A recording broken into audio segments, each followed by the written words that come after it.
ng lahat para sa panalangin. Vance, pamunuan mo ang panalangin. Sa ngalan ng Ama, ng Anak, ng Espiritu Santo. Amen. Magandang umaga sa lahat. Kamusta kayo? Mabuti naman dahil maayos lang kayo. Ngayon ay bago kayo magsiupo ay pakipulot muna ang mga kalat sa sahig at pakiayos ang bawat hanay ng mga upuan. Ngayon, maaari na kayong umupo.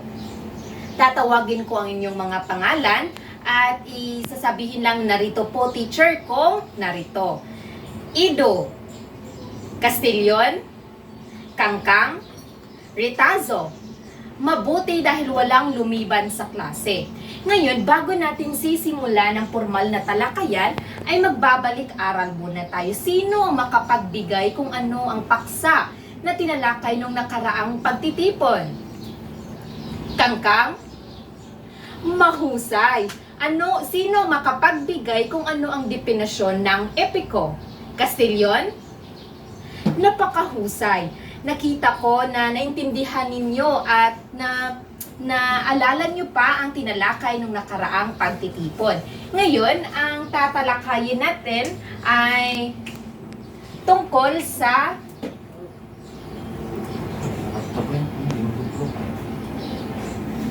sa maikling kwento.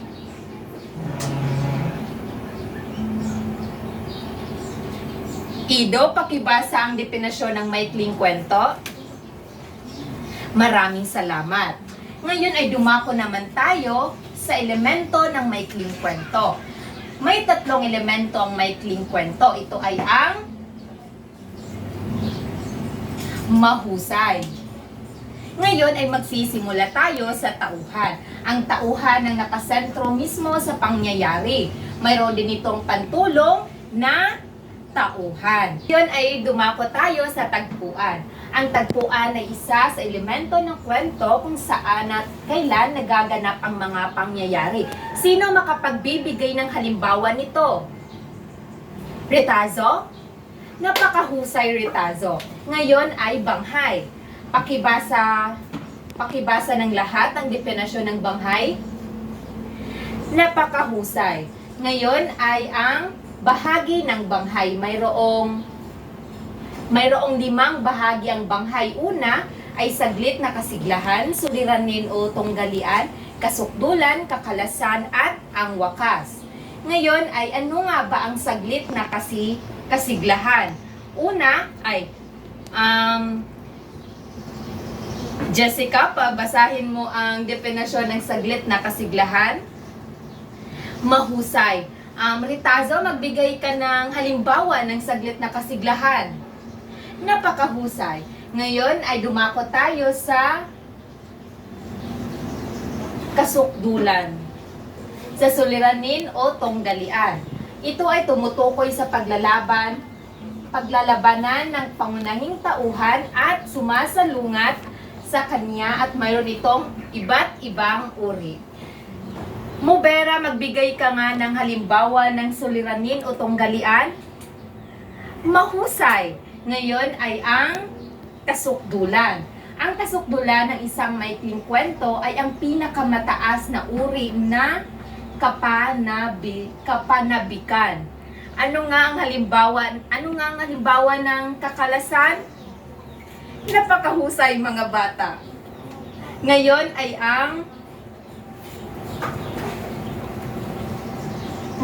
ang wakas.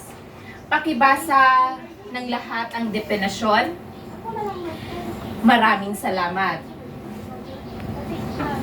Ngayon ay mayroon tayong maikling kwento na magiging aktibidad ninyo sa araw na ito.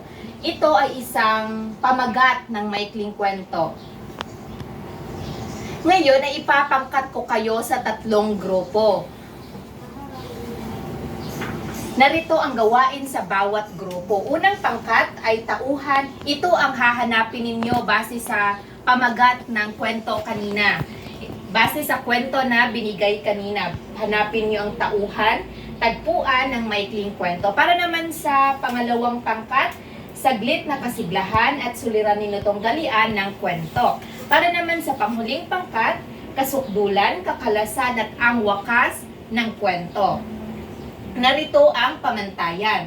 Una, nilalaman 10 puntos, presentasyon 5 puntos, kooperasyon 5 puntos, kabuuan 20 puntos. Naintindihan ba mga bata? Napakahusay. Ngayon ay magsisimula tayo sa presentasyon. Tinatawag ko ang unang pangkat. Bigyan ng masigabong palakpakan ang unang pangkat. Ngayon ang ikalawang pangkat.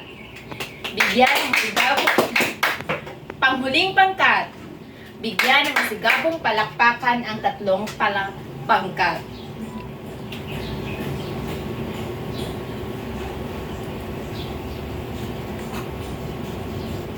Ngayon ay natapos na tayong pag-usapan ng paksang pag-uusapan sa araw na ito. Ngayon ay bakit mahalagang pag-aralan ang maikling kwento at ang mga elemento nito? Bakit nga ba? Sino makapagbigay ng kanyang sagot? Sino? Wala, magtatawag na lang ako. Nagtaas ng kamay si Alo. Sige Alo, magbahagi ka nga ng iyong sagot. Napakahusay Alo. Bigyan ng masigabong palakpakan si Alo. Ngayon ay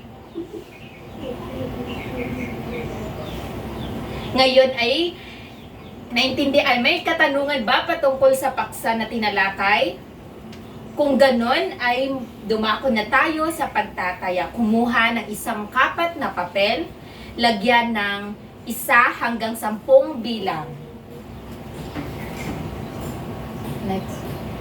Natapos na ang pagtataya, ipasa ang inyong mga papel.